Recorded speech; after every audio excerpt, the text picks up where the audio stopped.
মমতা বন্দ্যোপাধ্যায় বলছেন national human rights commission অর্থাৎ জাতীয় মানবাধিকার কমিশনে নাকি বসে আছেন বিজেপির লোকেরা, তারা কাজ করছেন বিজেপির হয়ে, তারা যাচ্ছেন বিজেপির লোকেদের বাড়িতে, অর্থাৎ যারা আহত বলে, যারা আক্রান্ত বলে এই নির্বাচন পরবর্তী হিংসাতে অভিযোগ উঠছে, যে হিংসার অভিযোগ উঠছে তার তদন্ত করতে এসে। এবং মমতা বন্দ্যোপাধ্যায়ের আরও অভিযোগ, তিনি চ্যালেঞ্জ করে বলছেন যে জাতীয় মানবাধিকার কমিশন আসলে বিজেপির স্বার্থে কাজ করছে।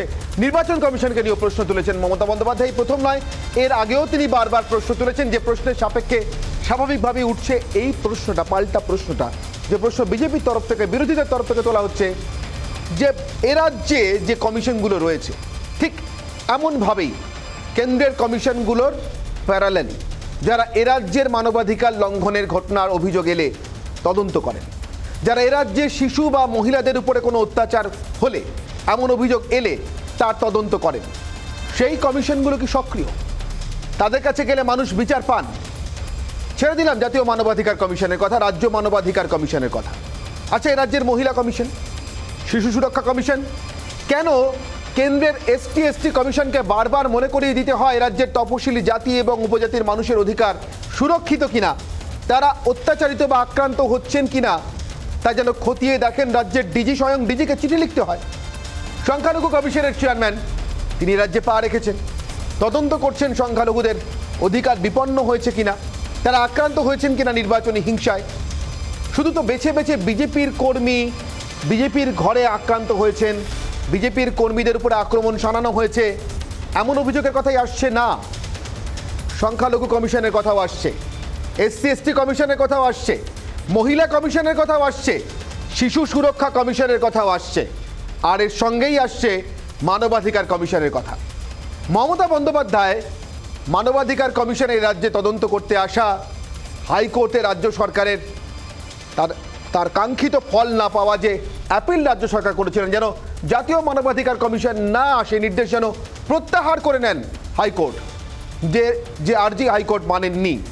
শেষ পর্যন্ত জাতীয় মানবাধিকার কমিশন এসছে, কিন্তু সে সময় ঠিক কী মন্তব্য করেছিলেন রাজ্যের মুখ্যমন্ত্রী, আসুন শুনেন। আমার বলার নেই এই কারণে, কারণ আপনারা সাংবাদিকরা বাংলার সবাই আছেন, ইভেন ন্যাশনাল প্রেসও যারা আছেন তারাও বাংলায় আছেন। আপনারা বলুন তো, ইলেকশনের পরে কোনো ঘটনা ঘটেছে? ঘটনা ঘটলে তো আমাদের চোখের সামনে সেটা আসতো, আর কোথাও একটা ছোট্ট ঘটনা ঘটলেও আমরা সঙ্গে সঙ্গে স্ট্রংলি হ্যান্ডেল করি। কি এমন ঘটনা ঘটেছে?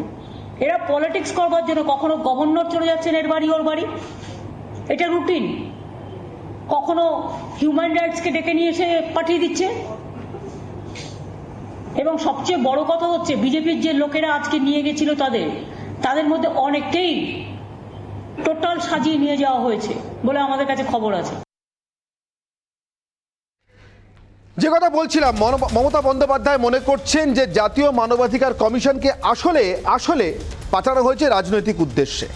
সে কথা তিনি আজকে বিধানসভায় পুনরুক্তি করেছেন, ঠিক যেমন করেছিলেন নবান্ন থেকে, রাজ্যের প্রশাসনিক কেন্দ্র থেকে। আমার সঙ্গে উপস্থিত অতিথিরা যারা রয়েছেন তাদের সঙ্গে একে একে পরিচয় করিয়ে দিই, আসুন। তারপর যাব আজকের অগ্নিবাণের বিতর্কের অংশে। আমার সঙ্গে উপস্থিত অতিথিদের সঙ্গে পরিচয় করাই। আমার সঙ্গে রয়েছেন রূপা গঙ্গোপাধ্যায়, রাজ্যসভার সাংসদ। আমার সঙ্গে রয়েছেন অমিতলাল চক্রবর্তী, আইনজীবী।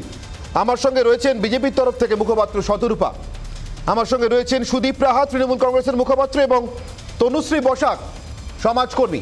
প্রত্যেকের সঙ্গে আলোচনাতে আসবো, কিন্তু তার আগে যে কথা বলছিলাম, অর্থাৎ যে বিষয় নিয়ে আজকের এই বিতর্ক, মমতা বন্দ্যোপাধ্যায় আজকে বিধানসভা তো ঠিক সে কথাই বললেন যা তিনি নবান্নে রাজ্যের প্রশাসনিক কেন্দ্র থেকে বসে বলেছিলেন। কি বললেন মমতা বন্দ্যোপাধ্যায়? আর এ রাজ্যের কমিশনগুলোর কার্যকলাপের দিকে যদি একটু ফিরে তাকানো যায়, আমাদের একটি বিশেষ প্রতিবেদন।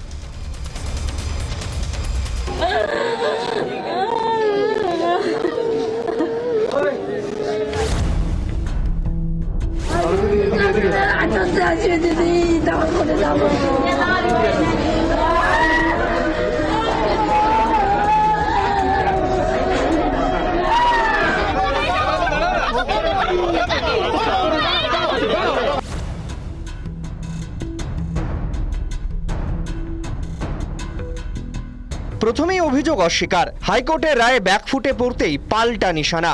ভোট পরবর্তী সন্ত্রাসে কেন্দ্রীয় মানবাধিকার কমিশনের প্রতিনিধি দলের সফরকে কটাক্ষ শানিয়েছিলেন রাজ্যের প্রশাসনিক প্রধান। আমার বলার নেই এই কারণে, কারণ আপনারা সাংবাদিকরা বাংলার সবাই আছেন, ইভেন ন্যাশনাল প্রেসও যারা আছেন তারাও বাংলায় আছেন। আপনারা বলুন তো ইলেকশনের পরে কোনো ঘটনা ঘটেছে? ঘটনা ঘটলে তো আমাদের চোখের সামনে সেটা আসতো, আর কোথাও একটা ছোট্ট ঘটনা ঘটলেও আমরা সঙ্গে সঙ্গে স্ট্রংলি হ্যান্ডেল করি। কি এমন ঘটনা ঘটেছে? এরা পলিটিক্স করবার জন্য কখনো গভর্নর চলে যাচ্ছেন এর বাড়ি ওর বাড়ি, এটা রুটিন। কখনো হিউম্যান রাইটসকে ডেকে নিয়ে এসে পাঠিয়ে দিচ্ছে। এবং সবচেয়ে বড় কথা হচ্ছে বিজেপির যে লোকেরা আজকে নিয়ে গেছিল তাদের মধ্যে অনেককেই টোটাল সাজিয়ে নিয়ে যাওয়া হয়েছে বলে আমাদের কাছে খবর আছে। বিধানসভা অধিবেশনে আরও এক ধাপে গিয়ে বিস্ফোরক অভিযোগ মমতা বন্দ্যোপাধ্যায়ের। জাতীয় মানবাধিকার কমিশন বিজেপির সক্রিয় সদস্য হয়ে কাজ করছে। তার আরও দাবি, যিনি মানবাধিকার কমিশনের দায়িত্বে আছেন তিনি বিজেপির সক্রিয় সদস্য। শুধু জাতীয় মানবাধিকার কমিশনই নয়, এদিন জাতীয় নির্বাচন কমিশনের ভূমিকা নিয়েও রীতিমতো প্রশ্ন তোলেন তিনি। এই প্রথম নয়, ইডি থেকে সিবিআই, মমতা সরকার বা দলের বিরুদ্ধে তদন্তের অভিযোগ উঠলেই পাল্টা রাজনীতির অভিযোগ বারবার তুলেছেন তৃণমূল সুপ্রিমো। কিন্তু এ রাজ্যে একের পর এক কমিশনের ভূমিকা নিয়ে কার্যত চুপ মুখ্যমন্ত্রী। 2012 ব্যঙ্গচিত্র কাণ্ডে গ্রেফতার হন অম্বিকেশ মহাপাত্র। মৌলিক অধিকার ক্ষুণ্ণের অভিযোগ। রাজ্য মানবাধিকার কমিশনে অভিযোগ দায়ের। কমিশনের সুপারিশ সত্ত্বেও ক্ষতিপূরণ মেলেনি। পুরুলিয়াতেও বিজেপি কর্মীদের মৃত্যুতে উঠেছে প্রশ্ন। রাজ্য মানবাধিকার কমিশনকে কার্যত ঠুটো জগন্নাথে পরিণত করার অভিযোগ উঠেছে মমতা সরকারের বিরুদ্ধেই। রাজ্য মানবাধিকার কমিশন যেন কিছুই করবে না, এটাই যেন প্রত্যাশিত হয়ে উঠছে। বিরোধীরাও তাই সেই দরজা এড়িয়েছেন। একই অভিযোগ রাজ্যে মহিলা ও শিশু সুরক্ষা কমিশনের ভূমিকা নিয়েও। বিভিন্ন সময় প্রশ্ন তুলেছে আদালত।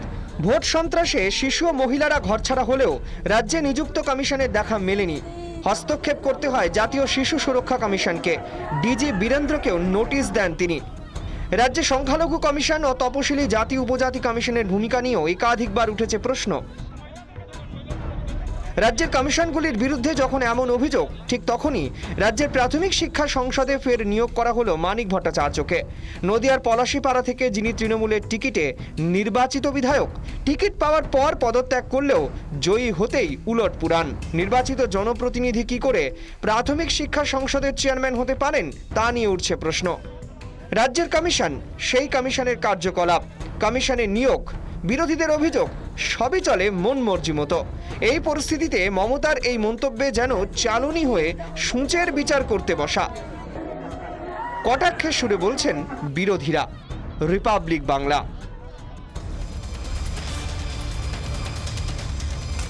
আমার অতিথিদের সঙ্গে আলোচনায় আসার আগে আজকের প্রশ্নগুলো দেখে নিই। আজকের এই বিতর্কের মূল প্রশ্ন অনির্বাণের অগ্নিবাণ 1।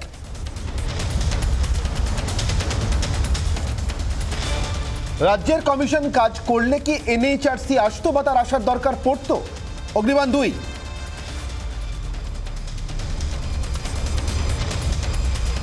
শিশু ও মহিলাদের সুরক্ষাতেও কি রাজনীতির আপোষ? নির্দিষ্ট এই প্রশ্নের একটি নির্দিষ্ট কারণ আছে, সেই আলোচনাতেই আমরা আসবো বিতর্কে। অগ্নিবাণ 3। কমিশনে আপত্তি কি দেশ জুড়ে প্রচারের কারণে? অর্থাৎ ন্যাশনাল হিউম্যান রাইটস কমিশন, জাতীয় একটি কমিশন যদি এই রাজ্যে আসে, ন্যাশনাল কমিশন ফর ওমেন্স, জাতীয় মহিলা কমিশন যদি আসে, তাহলে জাতীয় স্তরে তাদের কার্যকলাপের প্রচার হয়, সেখানে কি আপত্তি তৃণমূলের? আমি প্রথমেই চলে যাব রূপা গঙ্গোপাধ্যায়ের কাছে, রাজ্যসভার সাংসদ। রূপাদি, মমতা বন্দ্যোপাধ্যায়ের মূল অভিযোগের জায়গাটা যে জাতীয় মানবাধিকার কমিশন বা এমন আরও অনেক জাতীয় কমিশন, আপাতত আমি এনএইচআরসিতে সীমাবদ্ধ রাখছি যেহেতু মুখ্যমন্ত্রী নাম করে এটা বলেছেন, তারা রাজনৈতিক পক্ষপাত দোষে দুষ্ট। তাদেরকে এ রাজ্যে পাঠানো হচ্ছে একটা পলিটিক্যাল প্ল্যান বা পরিকল্পনার অংশ হিসেবে।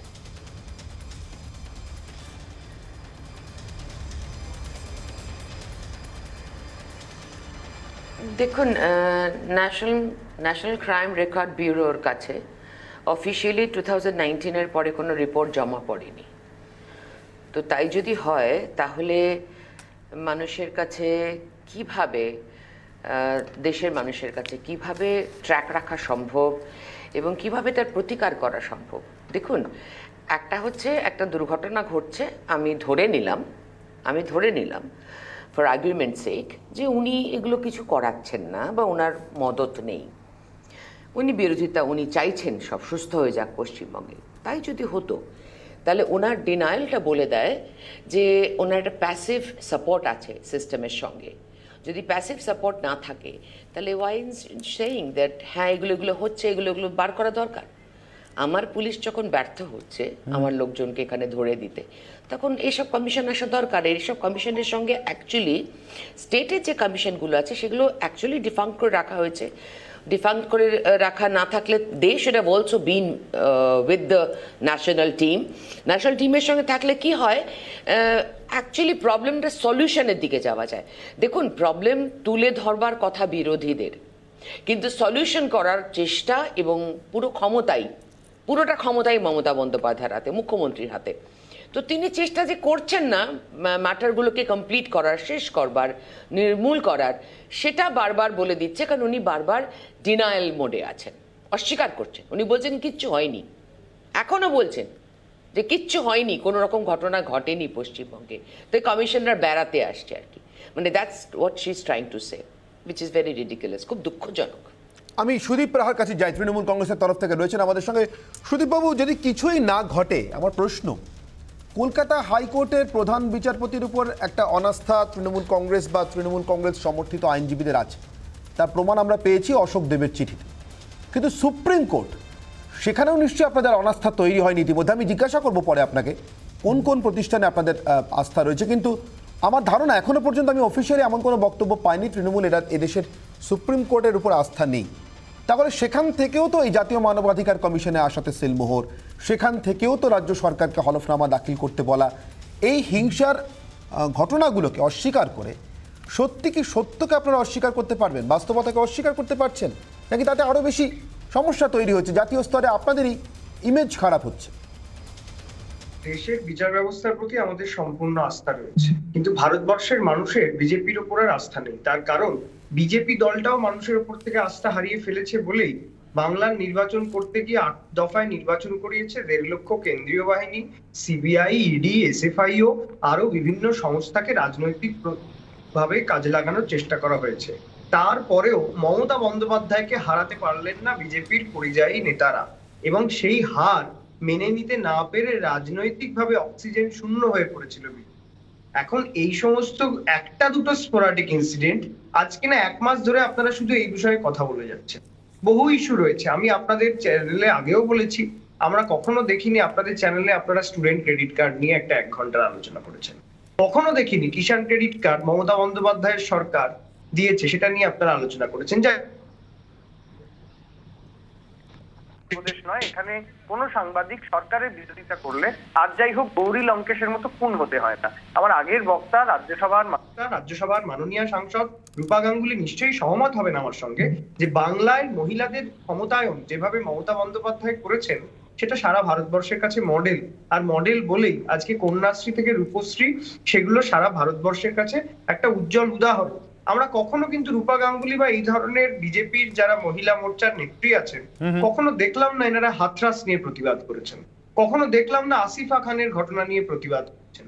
কিন্তু আমরা দেখতে পাচ্ছি নির্বাচন পরবর্তী পরিস্থিতিতে যখন বিরোধী এবং শাসক উভয়েরই হাতে হাত মিলিয়ে কোভিড পরিস্থিতি মোকাবিলা করার ব্যাপারে একে অপরকে সহযোগিতা করবার কথা ছিল, তখন রাজ্যপাল চলে যাচ্ছেন। সত্যিই তো রাজ্যপাল তার বস রাষ্ট্রপতির বাড়িতে না গিয়ে যদি অমিত শাহ বা নরেন্দ্র মোদীর সঙ্গে দেখা করতে যান, তাহলে তো প্রশ্ন উঠবেই, তাহলে তো রাজ্যপালের রাজনৈতিক যোগাযোগ নিয়ে আমরা সরব হব, এটা খুব স্বাভাবিক।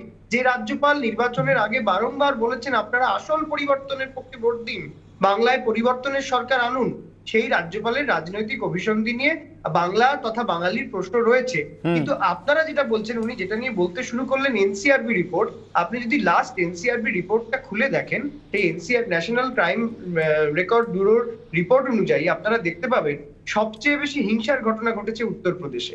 অথচ বাংলার বিজেপি নেতারা বাংলায় থেকে বাঙালির সন্তান হয়ে তারা কিভাবে বাংলাকে সারা দেশের কাছে অমর্যাদাপূর্ণ আচরণ করছেন, বাংলা সম্পর্কে অমর্যাদাপূর্ণ কুরুচিকর কথা বলছেন, সেটা অত্যন্ত আশ্চর্যের। যদিও আশ্চর্য হওয়ার কোনো কারণ নেই, এই বাংলা দ্রোহিতা, বাংলা বিরোধিতার জবাবই বিজেপি গত নির্বাচনে পেয়েছে।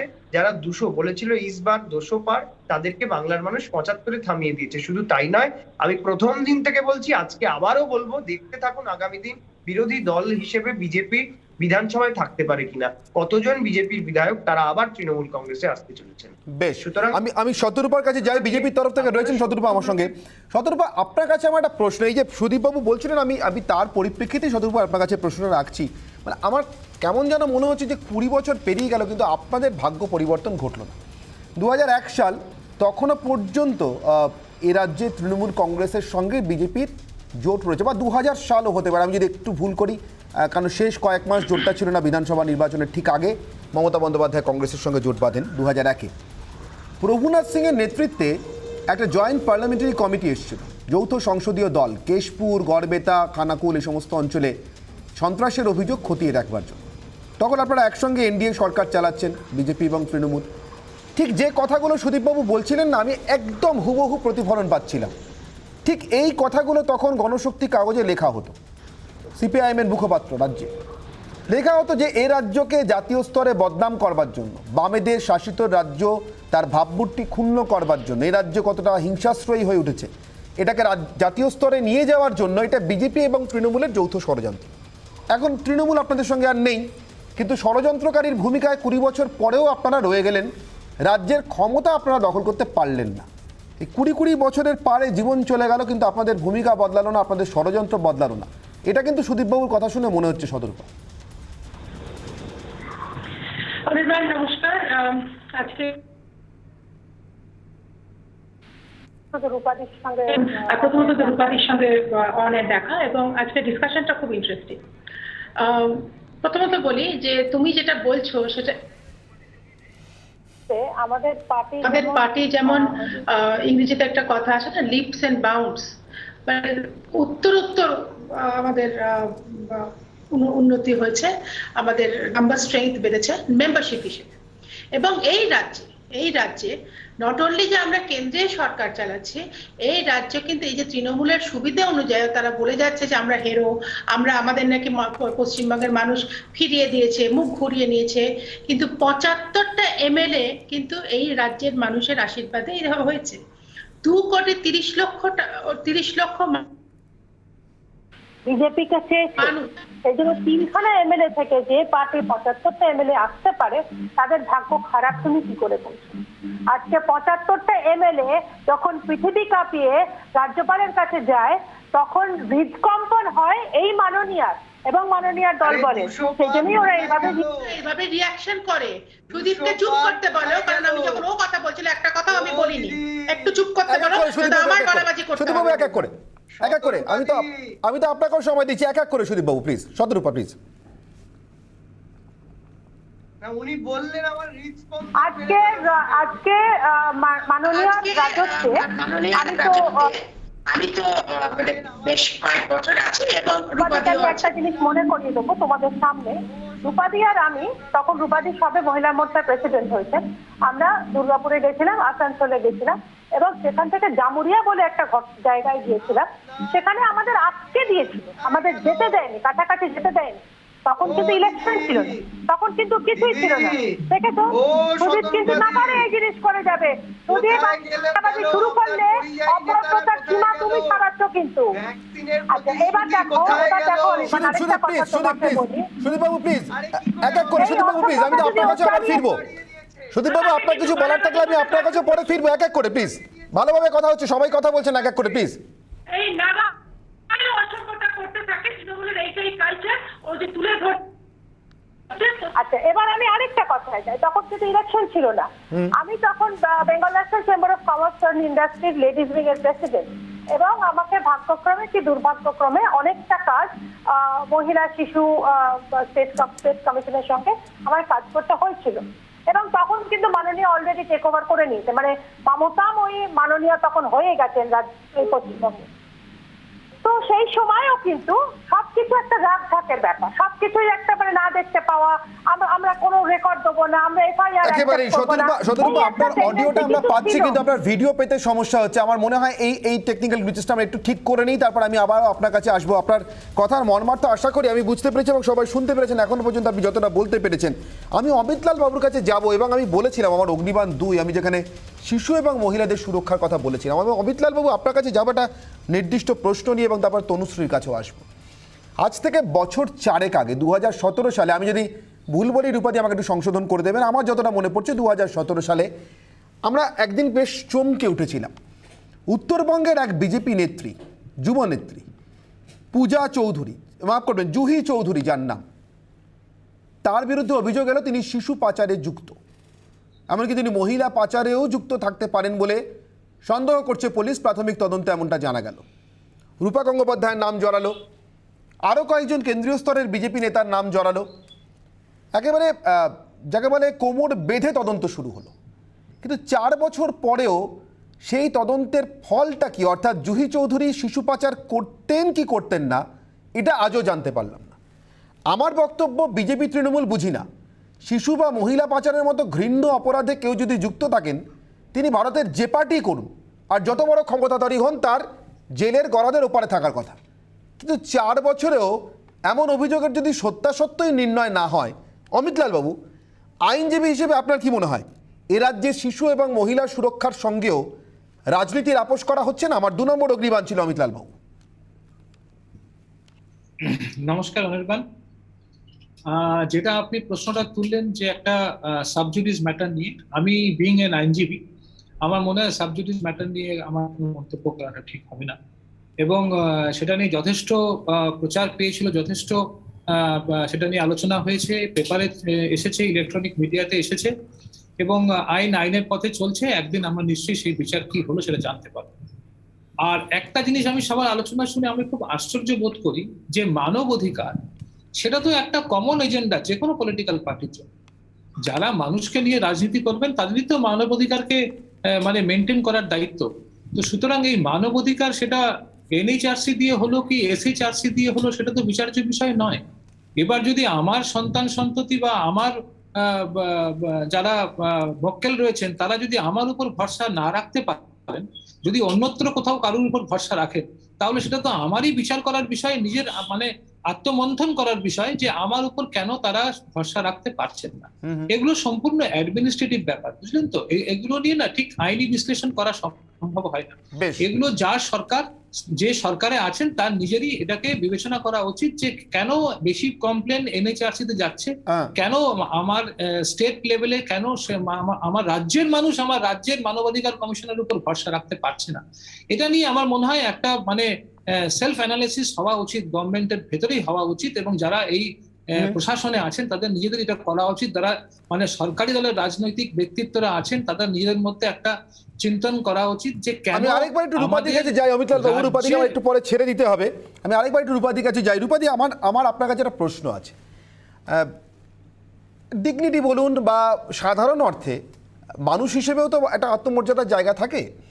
সেখান থেকে নিশ্চয়ই 4 বছর আগে যখন আপনি শুনছিলেন যে আপনাকে বিভিন্ন মিছিল থেকে, মিটিং থেকে বাচ্চা চোর বলা হচ্ছে, ভালো লাগেনি নিশ্চয়ই আপনার। কিন্তু আমার যতটুকু আপনাকে চেনা জানা তাতে মনে হয় আপনিও বোধহয় এটার একটা বিচার হোক এটা চেয়েছিলেন। অর্থাৎ সত্যিই কারা বাচ্চা চোর, কেউ বাচ্চা চুরি করছে কিনা, করলে সে তারা কোথায় যাচ্ছে। আমি বলছি শিশু এবং মহিলাদের সুরক্ষার মতো বিষয় এ রাজ্যে বাকি যে কমিশনগুলো আছে, মানবাধিকারের কথা যদি একটু মুলতুবি রেখে আপাতত বাকি কমিশনগুলোর দিকে তাকাই, সেখানকার ছবিটা দেখে আপনার কি মনে হয় 4 বছর আগের এই অভিযোগটার এতদিনে অন্তত নিষ্পত্তি হওয়া উচিত ছিল বলে আপনার মনে হয় না?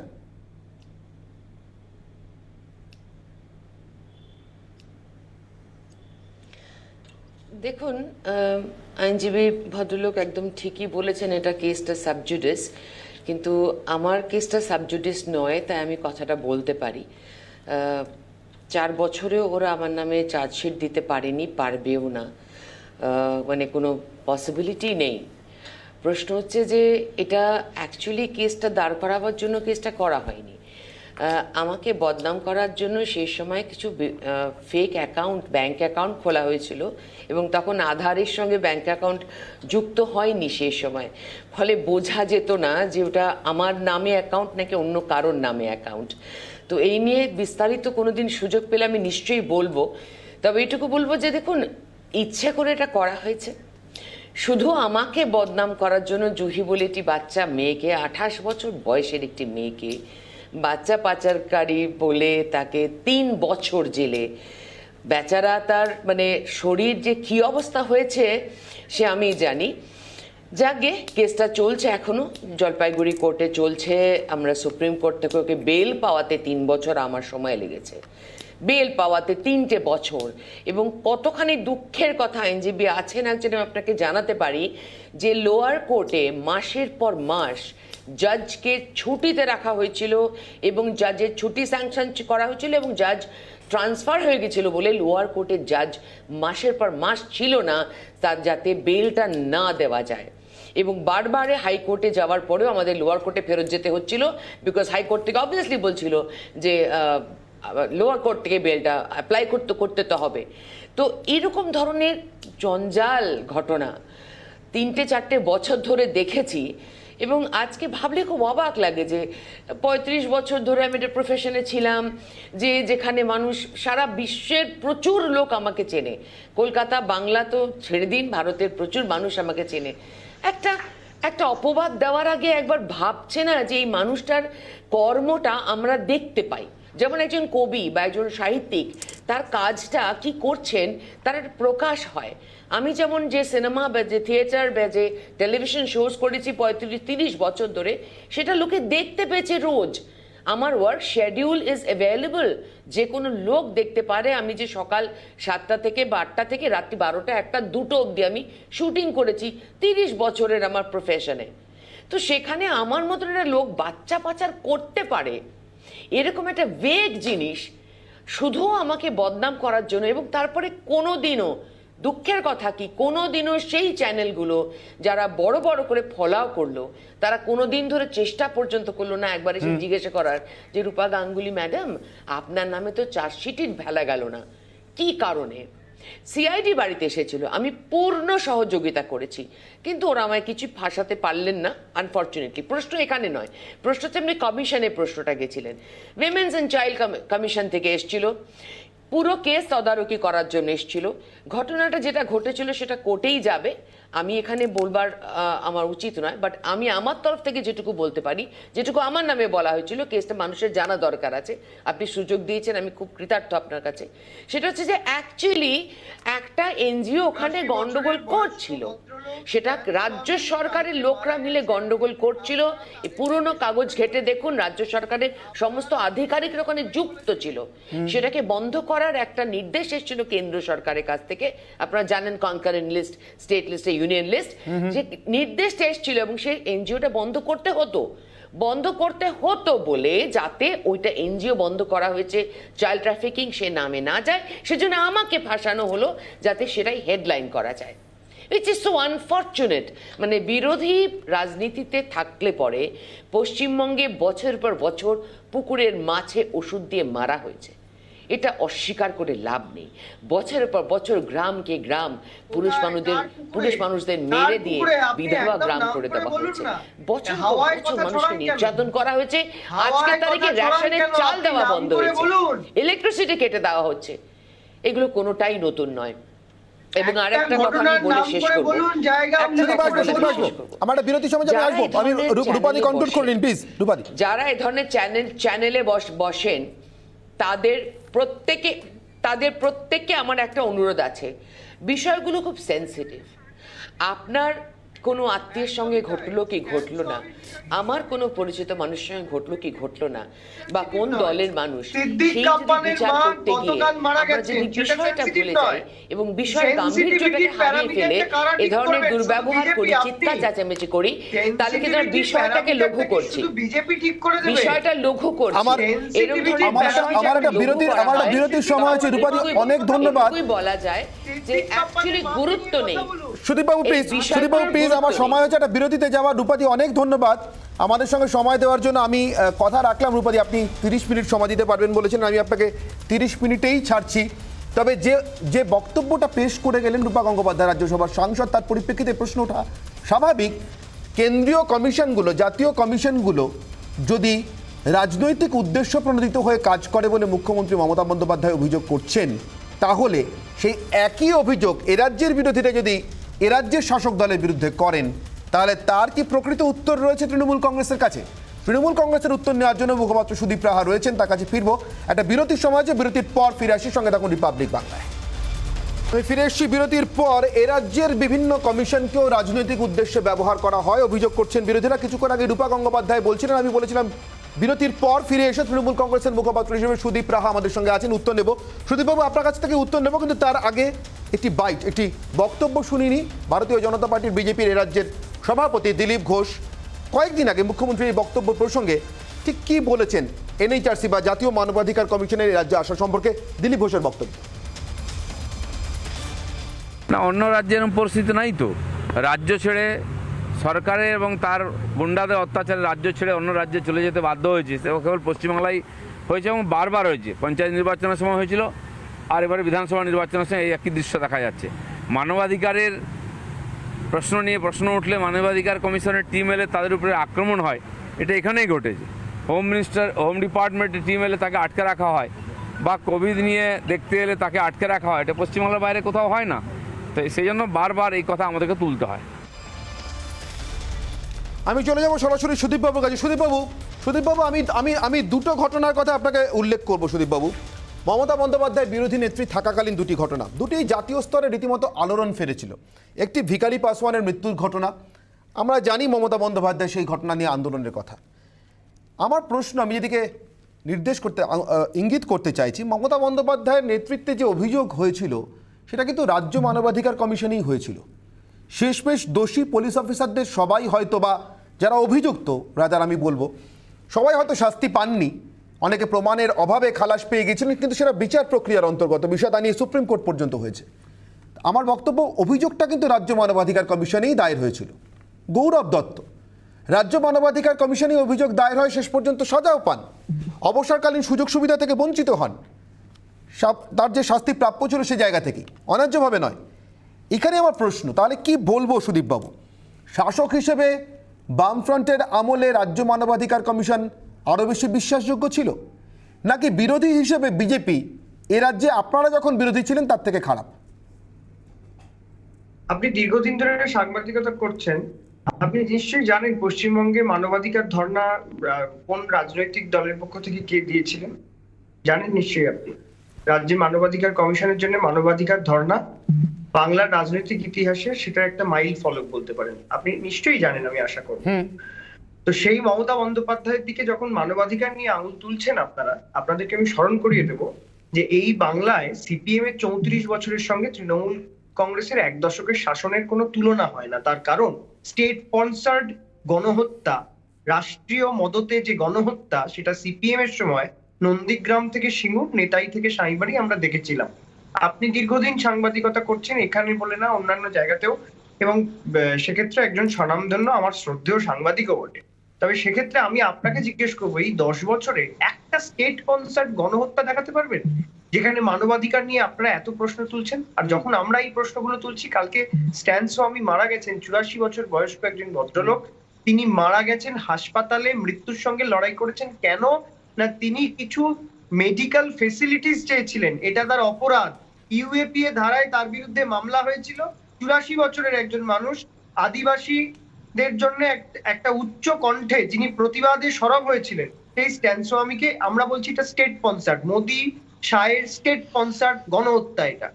অন্যদিকে চলে যান উত্তরপ্রদেশের হাথরাসের ঘটনা কভার করেছিলেন সাংবাদিক সিদ্দিক কাপ্পান, তার মা গতকাল গত হয়েছেন, তিনি তার ছেলেকে মারা যাওয়ার সময় তার ছেলেকে দেখতে পাননি, তার কারণ সিদ্দিক কাপ্পান কোথায় আছেন, কি অবস্থায় আছেন আমরা কেউ জানি না।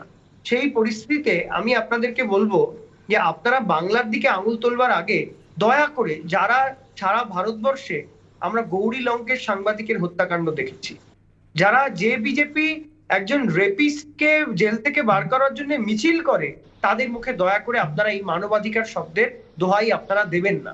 তাই আমি আপনাদেরকে বলবো, বাংলার মানবাধিকার আছে বলে আজকে বিজেপি রাজনৈতিক দলে যেভাবে যে ঘৃণ্য আক্রমণ প্রতিদিন এখনো মমতা বন্দ্যোপাধ্যায়কে সহ্য করতে হচ্ছে, সেটা গণতান্ত্রিক পরিসর বাংলায় আছে বলেই বিরোধীরা করতে পারছেন। সেই আক্রমণ কিন্তু রাজনৈতিক আক্রমণ নয়, আনপার্লামেন্টারি, অসাংবিধানিক ভাষায় মমতা বন্দ্যোপাধ্যায়কে আক্রমণ। সুদীপ, নির্দিষ্ট এবং অনেকগুলো গুরুতর অভিযোগ আপনার।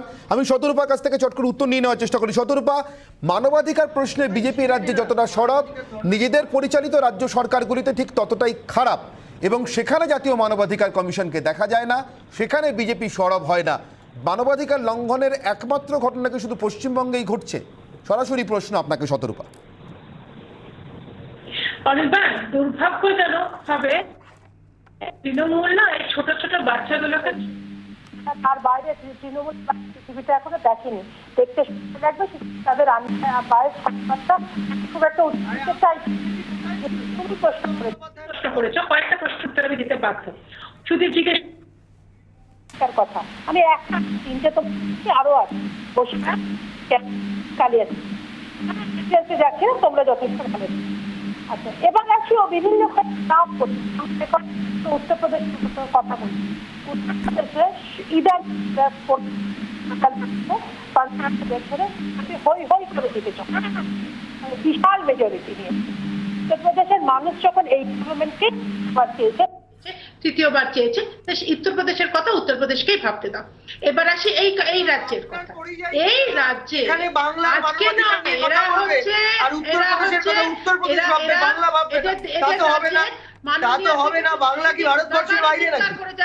এই অসুবিধা তৃণমূল কালচারে থাকে। আমি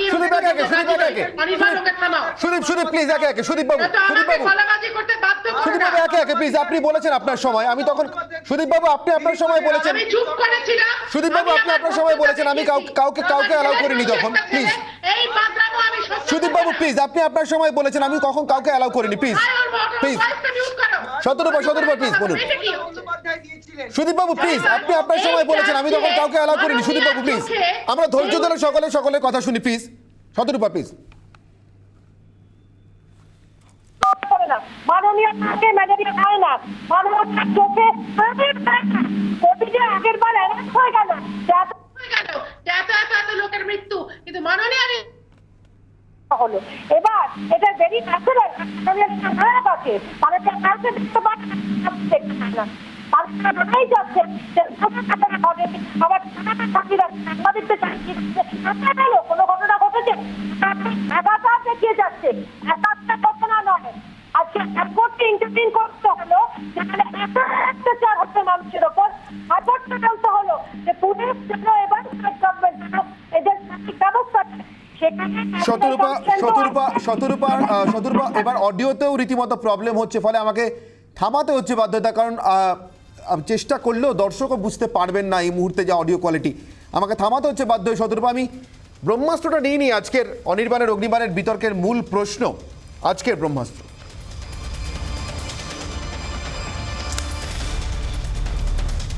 আমি সুদীপবাবুকে বলেছিলাম আমি জিজ্ঞাসা করবো, এই প্রশ্নটা রেখেই সুদীপবাবুর কাছে আমি যাব। দেশের কোন প্রতিষ্ঠানকে নিরপেক্ষ মনে করে তৃণমূল কংগ্রেস? তার কারণ আমরা দেখেছি জাতীয় নির্বাচন কমিশন সম্পর্কে তৃণমূল কংগ্রেসে অনাস্থা আছে, জাতীয় মানবাধিকার কমিশন সম্পর্কে অনাস্থা আছে, ন্যাশনাল কমিশন ফর ওমেন অর্থাৎ জাতীয় মহিলা কমিশন, এসসি কমিশন, এই প্রত্যেকটি সম্পর্কে আমি সরাসরি চলে যাব সুদীপবাবুর কাছে। সুদীপবাবু, জানতে চাইব আপনার কাছ থেকে, জাতীয়, আমি আবারও বলছি জাতীয়, ন্যাশনাল নামটা জুড়ে রয়েছে এমন কোন প্রতিষ্ঠানের প্রতি আপনাদের আস্থা আছে? তাই আপনি যে প্রতিষ্ঠানগুলোর নাম বললেন, সেই প্রতিষ্ঠানগুলোর মতো আস্থা রাখবার মতো কাজ ভারতবর্ষের কেন্দ্রের সরকার করেনি। তার কারণ কি জানেন? নির্বাচন কমিশন যখন বাংলায় 8 দফায় নির্বাচন করে বাংলাকে করোনায় আক্রান্ত করেছিল, সেটা নির্বাচন কমিশন সুলভ কাজ নয়।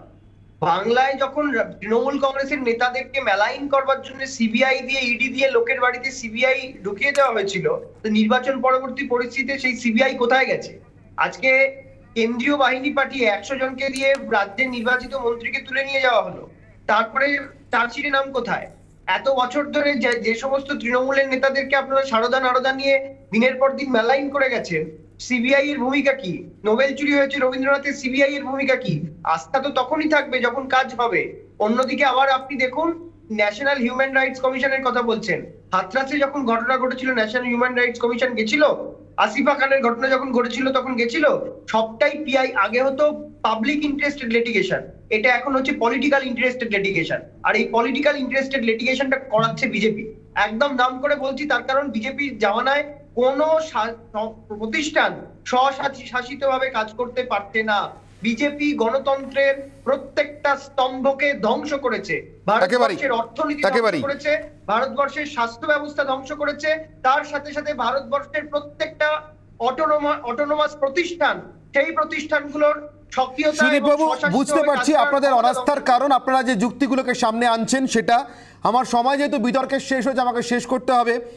সুদীপবাবু এবং অমিতলাল চক্রবর্তী দুজনকে ধন্যবাদ জানাচ্ছি। শেষ পর্যন্ত আমার সঙ্গে আপনারা দুজন ছিলেন এবং এর আগে শতরূপা যোগ দিয়েছিলেন তনুশ্রী এবং রূপা গঙ্গোপাধ্যায়, প্রত্যেককে ধন্যবাদ আমার সঙ্গে যোগ দেওয়ার জন্য। সুদীপবাবু, শুধু শেষে একটি কথা বলে আমি শেষ করব। পারস্পরিক শ্রদ্ধা রেখেই আমি এই কথাটি বলছি। আপনিও সাংবাদিক হিসেবে আমার দীর্ঘ অভিজ্ঞতার কথা বলেছেন, আমিও আপনাকে শুধু একটি কথা স্মরণ করিয়ে দেবো। আপনি নিশ্চয়ই জানেন সংবাদ মাধ্যমের ভূমিকা, না শুধুমাত্র ছিদ্রান্বেষণের নয়। আপনি বলেছেন ক্রেডিট কার্ড নিয়ে আমরা প্রোগ্রাম করেছি কিনা, স্টুডেন্ট ক্রেডিট কার্ড নিয়ে নিশ্চিতভাবে করবো সুদীপবাবু, নিশ্চিতভাবে করবো সুদীপবাবু।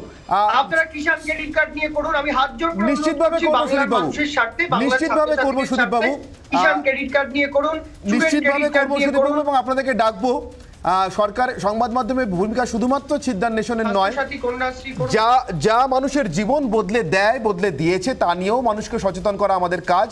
নিশ্চিতভাবে সেটা করবো। আপাতত যেহেতু রাজনৈতিক পরিসরে এই বিতর্কগুলো সব থেকে বেশি করে রয়েছে, তাই এগুলো নিয়ে কথা বলছে। কিন্তু এক মুহূর্তের জন্য আপনাকে আমি বিশ্বাস করতে বলবো, এক মুহূর্তের জন্য আমাদের চোখ এগুলো থেকেও সরছে না। অতএব যে কোনো দিন, যে কোনো সময় এটা নিয়ে আমাদের আলাদা করে কথা এবং অনুষ্ঠান হতেই পারে, বিতর্কও হতে পারে।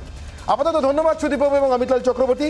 অনির্বাণের বিতর্ক পর্ব এখানেই শেষ করছি। এরপরে ব্রেকিং নিউজ সেগমেন্ট নিয়ে ফিরে আসছি, সঙ্গে থাকুন রিপাবলিক বাংলায়। অনির্বাণের ব্রেকিং নিউজ সেগমেন্টে ফিরে এলাম। আপনাদেরকে জানিয়ে রাখি, এ রাজ্যের বিধানসভায় আজই পাস হয়ে গেল বিধান পরিষদ সংক্রান্ত বিল, অর্থাৎ এ রাজ্যের বিধান পরিষদ নতুন করে চালু করবার জন্য এ রাজ্যে বিল পাস করল। নিশ্চিতভাবে সর্বসম্মত হয়ে নয়, কারণ বিজেপির তরফ থেকে আগেই এই বিল সম্পর্কে তাদের যে আপত্তি, তার কথা জানিয়ে দেওয়া হয়েছিল। সরাসরি এই মুহূর্তে চলে যাব senior news editor Mayuk Ranjan ঘোষের কাছে। ময়ূক, জানতে চাইবো তোমার কাছ থেকে বিজেপির আপত্তির এই কারণটা ঠিক কোন জায়গায়, আর ঠিক এই মুহূর্তে রাজ্যে বিধান পরিষদের সত্যি প্রয়োজনীয়তা কতটা?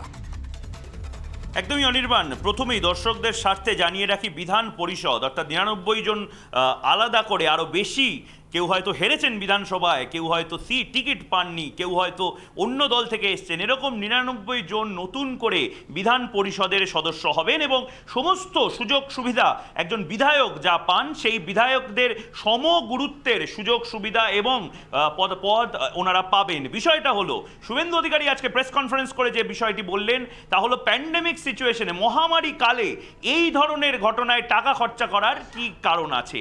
উল্টো দিকে তৃণমূলের তরফ থেকে বলা হচ্ছে, যদি মন্দির নির্মাণের জন্য, যদি সেন্ট্রাল ভিস্টা প্রজেক্টের জন্য টাকা খরচ করা যায়, সেইগুলো তো দরকারি, তাহলে এরকম একটি বিধান পরিষদের জন্য টাকা খরচা করা যাবে না কেন?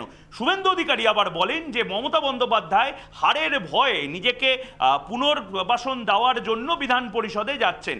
আবার পাল্টা পার্থ চট্টোপাধ্যায় প্রেস কনফারেন্স করে বলেন যে বিজেপি শাসিত রাজ্যগুলোতেও তো বিধান পরিষদ আছে, তখন তো কারোর কোনো সমস্যা হয় না। সুতরাং অনির্বাণ, তুমি বুঝতেই পারছো, বিধান পরিষদকে ঘিরে একের পর এক রাজনৈতিক তরজা, যেটা এর আগে বাংলায় হয়নি, এই প্রথম আমরা দেখেছি। এর আগেও বহুবার বিধান পরিষদ তৈরি করার কথা প্রস্তাব হয়েছে। বামফ্রন্টের সময় বামফ্রন্টের মন্ত্রীরা, জ্যোতি বসু কার্যত রিজেক্ট করে দিয়েছিলেন এই বিষয়টা, একটাই কথা বলে যে বিধান পরিষদ তৈরি করার মানে হচ্ছে অপব্যয়, অনেক বেশি করে খরচা হবে। এইবার বিধান পরিষদ হয়ে যাওয়ায় তাহলে কি উত্তর ভারতের রাজনীতির ঘরানা বাংলাতেও চলে এলো? প্রশ্ন থেকে যাবে অনির্বাণ। একেবারে মনে এবং সেখানে তোমাকে আমি জানতে চাইবো সংক্ষেপে, যে কোথাও কি শুভেন্দু অধিকারী যে কথাটি বলছেন, টিকিট না পাওয়া বা হেরে যাওয়াদের পুনর্বাসনের ঠিকানা হতে পারে বিধান পরিষদ, নাকি অন্য কোনো পরিকল্পনা আছে তৃণমূল নেত্রীর? দেখো অনির্বাণ, আমরা সেই বাইটটা আবার রিপাবলিক বাংলা এই মুহূর্তে যারা দেখছেন তারা টানা দেখতে থাকুন রিপাবলিক বাংলা, এবং আমাদের ইউটিউব ফেসবুকেও আমরা এই বাইটটা দেব। তোমার মনে থাকবে মমতা বন্দ্যোপাধ্যায় যেদিন বিধান পরিষদের কথা প্রথম বলেন, সেই দিন নামগুলো যেগুলো বলা হয়েছিল, সোনালী গুহ, জটু লাহিড়ী, রবীন্দ্রনাথ বাবু, এদের নাম বলা হয়েছিল। তারা কিন্তু এখন সতীর্থ নয়, তারা এখন সহযোদ্ধা নয়, কিন্তু তাদের ফেরার সম্ভাবনাও থেকে গেল। এবং পাশাপাশি আমরা সবাই জানি, রাজনৈতিক বিশ্লেষক যারা আছেন তারা বারবার বলছেন যে স্যাচুরেটেড অনেক অনেক মানুষ এবার তৃণমূলে ঢুকছেন, ঘরে ফিরছেন, পুরনো ছেলে তারা ঘরে ফিরছে, তাদেরকে পুনর্বাসন দেওয়ার ব্যাপারটা বিজেপি কিন্তু বারবার বলছে যে মানুষের টাকা খরচা করে তৃণমূল নেতাদের পুনর্বাসন দেওয়ার একটি ফন্দি হলো বিধান পরিষদ। অনির্বাণ, ধন্যবাদ ময়ূক, তোমাকে senior news editor Mayuk Ranjan Ghosh আমার সঙ্গে ছিলেন সরাসরি নিউজ রুম থেকে বিধান পরিষদ গঠন নিয়ে। এ রাজ্যে বিধান পরিষদ গঠনের জন্য প্রস্তাব আজকে পাস হয়ে গেল ভোটাভুটিতে রাজ্য বিধানসভায়। অন্যান্য আরও অনেক খবর নিয়ে এবং বিশেষ করে ব্রেকিং নিউজ নিয়ে ফিরে আসছে অনির্বাণের ব্রেকিং নিউজ সেগমেন্টে। একটা ছোট্ট বিরতির পর সঙ্গে থাকুন রিপাবলিক বাংলায়। অনির্বাণের ব্রেকিং নিউজ সেগমেন্টে ফিরে এলাম। সরাসরি চলে যাব উলুবেড়িয়াতে বিষাক্ত গ্যাসে মৃত্যু হলো 3 শ্রমিকের। আমার সঙ্গে রয়েছেন আমাদের প্রতিনিধি স্বর্ণেন্দু। ম্যান হলে পড়ে 3 শ্রমিকের মৃত্যু ঘটনা। স্বর্ণেন্দু, যদি জানাও আমাদেরকে।